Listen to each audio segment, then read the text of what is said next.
आपको बताना है सतत विकास के लिए क्या ज़रूरी है। सस्टेनेबल डेवलपमेंट रिक्वायर्स, क्या चाहिए सस्टेनेबल डेवलपमेंट के लिए, फटाफट से बताएं। सभी आंसर करेंगे सारे बच्चे।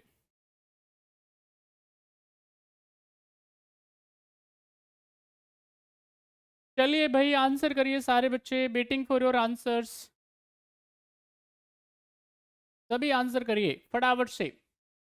अगर आपको क्या चाहिए, सस्टेनेबल डेवलपमेंट चाहिए, सभी आंसर करिए क्या होगा। What will be right answer of question number 5।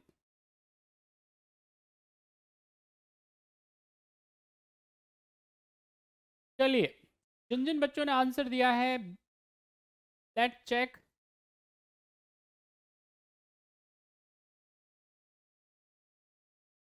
देखिए, एक तो must know about the sustainable development क्या होता है।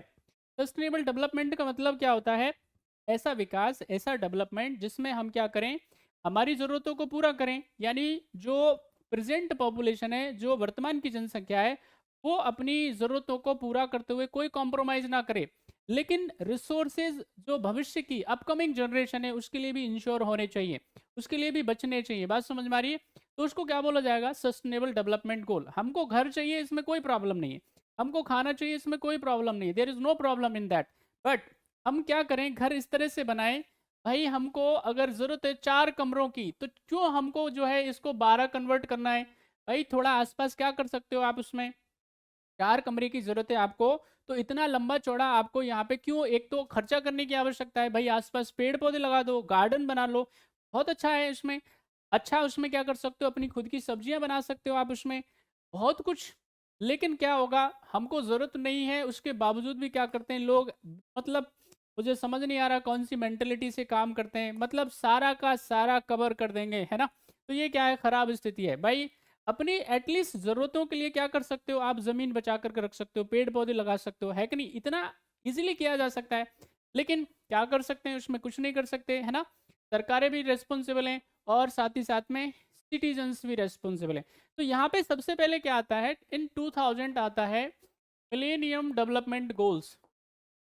और मिलेनियम डेवलपमेंट गोल की जो संख्या थी वो थी 8। यानी उसमें क्या है, एलिमिनेट पॉवर्टी को ख़त्म करना था, उसमें इलिटरेसी को ख़त्म करना था, मेल न्यूट्रिशन को उसको कम करना था। ये इस तरह से क्या हुआ करते थे, मिलेनियम डेवलपमेंट गोल थे कितने, 8 उनकी संख्या थी। और इनको अचीव करना था 2015 तक, लेकिन ये अचीव हो नहीं पाए। उसके बाद क्या होता है, 2015 में आते हैं क्या, सस्टेनेबल डेवलपमेंट गोल, एसडीजीज बोलते हैं आप इसको।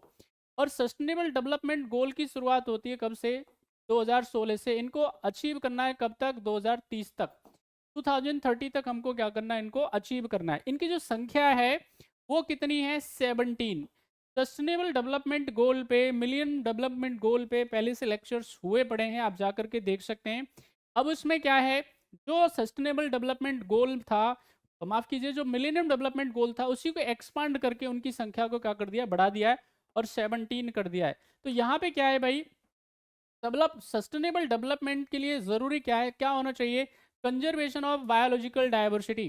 बायोडाइवर्सिटी को क्या करना है आपको, कंजर्व करना है। यानी जो चीज़ें हमारे पास में पहले से अवेलेबल हैं, चाहे वो कोई भी पेड़ पौधा है, किसी भी प्रकार का उसमें प्लांट है, कोई एनिमल है, वो क्या नहीं होना चाहिए, एक्सटिंक्ट नहीं होना चाहिए, विलुप्त नहीं होना चाहिए। दूसरी इंपॉर्टेंट बात है prevention and the control of the pollution. हर प्रकार का पॉल्यूशन खत्म होना चाहिए, चाहे वो एयर पॉल्यूशन की बात हो, वाटर पॉल्यूशन की बात हो, सॉइल पॉल्यूशन की बात हो, लाइट पॉल्यूशन की बात हो, रेडियो कंटामिनेशन हो सकता है, इसमें किसी भी प्रकार का कोई पॉल्यूशन हो सकता है, उसको क्या किया जाना चाहिए, प्रिवेंट किया जाना चाहिए। अभी हमारे देश में जो सबसे बड़ी समस्या है, देखिए यूएनईपी की रिपोर्ट के हिसाब से, यूनाइटेड नेशंस डेवलपमेंट प्रोग्राम की रिपोर्ट के हिसाब से, दुनिया के सबसे जो पॉल्यूटेड सिटीज़ की बात करेंगे हम लोग, प्रदूषित शहरों की बात करेंगे, तो उसमें से 10 में से कौन आता है, भारत के आते हैं 9 शहर। तो ये क्या है हमारे लिए, अच्छा है कि बुरा। अरे भाई एटलीस्ट हमको हमारा स्वास्थ्य तो ठीक रखना ही पड़ेगा कि नहीं। तो यहाँ पे क्या है, अगर हमको क्या चाहिए, अच्छे फेफड़े चाहिए, तो क्या करना पड़ेगा, पेड़ लगाने पड़ेंगे, फ्रेश एयर चाहिए, फ्रेश वाटर चाहिए। अरे भाई इतने में समझ लीजिए, सुप्रीम कोर्ट ने अपनी क्या किया है, माननीय सर्वोच्च न्यायालय ने अपनी अलग अलग एक्सप्लेनेशंस में क्या किया है, आर्टिकल 21 जिसको हम लोग क्या कहते हैं, right to life and liberty, उसमें क्या किया गया है, इसको फंडामेंटल राइट बनाया गया है। यानी to to get fresh air, to get fresh water, to get fresh soul, to get fresh, तमाम तरह की जो चीज़ें जिसको कह सकते हैं, जो पर्यावरण की बात करते हैं, वो क्या चाहिए हमको, शुद्ध चाहिए। तो ये फंडामेंटल राइट है जो किसके अंदर आता है, आर्टिकल 21A के अंदर आता है। लेकिन ये हक है, मिलना चाहिए, मिल नहीं रहा है एक्चुअली में, बात समझ में आई। शुद्ध पानी सबको चाहिए होता है। आप देखो कैसा पानी आता है, दिल्ली में देख लो आप, जितने भी मेट्रोपॉलिटन सिटीज़ हैं वहाँ पे क्या आता है, वहाँ पे सीवरेज का वाटर आता है, बदबू आती है उसमें से, पी नहीं सकते आप, अगर वो फिल्टर्ड नहीं है तो हालत ख़राब हो जाएगी। इससे बढ़िया तो गांव देहाती हैं, जहाँ पे कम से कम क्या है, उधर गटर वाला पानी तो नहीं आता, फ्रेश वाटर तो आता है कम से कम, ज़मीन से पानी तो आता है कम से कम। अगर तालाब का भी पानी आ रहा है, नदी का भी पानी आ रहा है, तो शुद्ध तो पानी आता है। लेकिन जितने भी मेट्रोपॉलिटन सिटीज़ हैं वहाँ पे गंदा पानी आता है, ट्रीटेड वाटर आता है, बदबूदार पानी आता है। तो यहाँ पे क्या है, ये हमारे फंडामेंटल राइट का क्या है, वॉलेशन है। बात समझ में आ रही। एक छोटा बच्चा है भाई, उसको किडनी, उसकी किडनी खराब है, किसकी वजह से, पानी खराब है तो इसी वजह से दिक्कत होती है।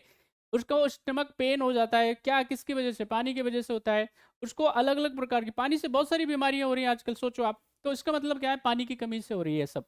तो क्या चाहिए हमको, फ्रेश चाहिए सब कुछ। तो हमारी ड्यूटी है हर प्रकार का याद रखना है। पॉल्यूशन, अभी वर्तमान में जो पॉल्यूशन है, सबसे खतरनाक पॉल्यूशन जिसको बोलते हैं वो क्या है जैसे लाइट पॉल्यूशन। भाई नॉइज पॉल्यूशन के बारे में आप लगातार सुनते रहे होंगे, वाटर पॉल्यूशन के बारे में सुनते रहे होंगे। लेकिन अभी लाइट पॉल्यूशन एक और नया पॉल्यूशन आया है, यानी प्रकाश, क्या बोलते हैं इसको, प्रदूषण बोलते हैं।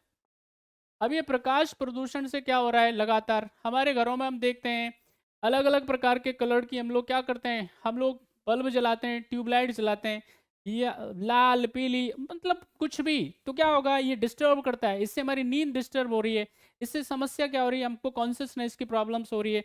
और जैसे जैसे क्या होगा, अगर आपकी नींद डिस्टर्ब होगी, अगर आप डीप स्लीप नहीं लेंगे, अगर आपकी नींद मजबूत नहीं है, तो फिर क्या होगा, डायबिटीज जैसी समस्याएं होंगी, एंजाइटी, इस तरह से आपका स्ट्रेस, तमाम तरह की प्रॉब्लम्स होना स्टार्ट हो जाएंगी। तो यहाँ पे क्या है, ये लाइट प्रदूषण से बचने की समस्या है। अच्छा, केवल और केवल इससे सिर्फ और सिर्फ ह्यूमन पे ही इम्पैक्ट नहीं पड़ता है, ज़्यादा जो इम्पैक्ट पड़ रहा है वो हमारे जंगली जीवन पे पड़ रहा है, वाइल्ड लाइफ पे पड़ रहा है। यानी इससे रिप्रोडक्शन रुक गया है जंगली जीवों का। बात समझ में आई? जहाँ से भी हाईवेज निकले हुए हैं, वहाँ से भी रोड निकले हुए हैं, तो वहाँ पे क्या होता है, जो भी छोटे छोटे जीव जंतु रहते हैं वहाँ, चाहे वो रैबिट हो सकता है, चाहे वहाँ पे वो माउस हो सकते हैं, चूहे हो सकते हैं, उसमें फ्रॉग हो सकते हैं, कछुए हो सकते हैं, उनके रिप्रोडक्शन पे क्या पड़ रहा है, नेगेटिव इम्पैक्ट पड़ रहा है। किसकी वजह से, लाइट पॉल्यूशन की वजह से। इसलिए हमारे देश में डार्क स्काई सफारी की शुरुआत हुई है। समझ में आ रही है? हमने लास्ट क्लास में पढ़ाया था डार्क स्काई सफारीज, जैसे उसकी शुरुआत कहाँ से हुई है, कोई कमेंट करके बताना। महाराष्ट्र का कौन सा वाइल्ड लाइफ रिजर्व है जहाँ से इसकी शुरुआत हुई है, लास्ट क्लास में हमने बताए थे। फिलहाल क्या होगा, यहाँ पे इसका आंसर डी हो जाएगा। ठीक है, एक और रह गया है, रिडक्शन ऑफ द पॉवर्टी, यानी कि लगातार क्या हो रहा है, अभी आपने बजट में सुना था, बजट 2024 एंड 25 में आपने पढ़ा था, सुना था अच्छे से। और उसमें था क्या, उसमें था कि गवर्नमेंट ऑफ इंडिया ने क्या किया है, बीते लगभग 10 सालों में यहाँ पे उन्होंने क्या किया, 25 करोड़ लोगों को, 25 करोड़ लोगों को क्या किया है, मल्टी डायमेंशनल पॉवर्टी से बाहर किया है, उनको बाहर लेकर के आया गया है। तो यहाँ पे सारे के सारे क्या है भाई, ये शामिल हो जाएंगे। तो क्वेश्चन 5 का जो सही आंसर है वो क्या है, D is the right answer. Next question on your screen is question number 6। फटाफट से आंसर करिए, सभी बच्चे आंसर करेंगे। What will be right answer of question number 6?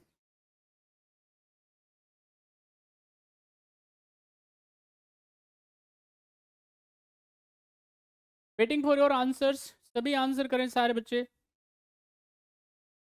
Question है, पारिस्थितिकी तंत्र में एक टिकाऊ जैव समूह क्या कहलाता है, फटाफट से बताइए। A durable biological group in ecosystem is called, क्या बोलेंगे आप उसको।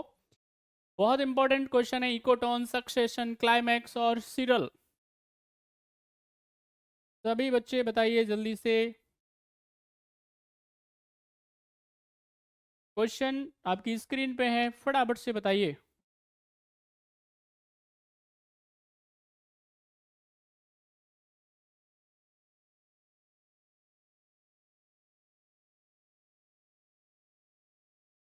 चलिए, जब भी हम बात करेंगे किसके बारे में भाई, किसी इकोसिस्टम के अंदर, यहाँ पे क्या होगा, इकोसिस्टम में क्या होगा, बायोटिक और अबायोटिक एलिमेंट क्या करेंगे, एक दूसरे के साथ में इंटरेक्ट करेंगे, अंत्यक्रिया करेंगे। बात समझ में आई?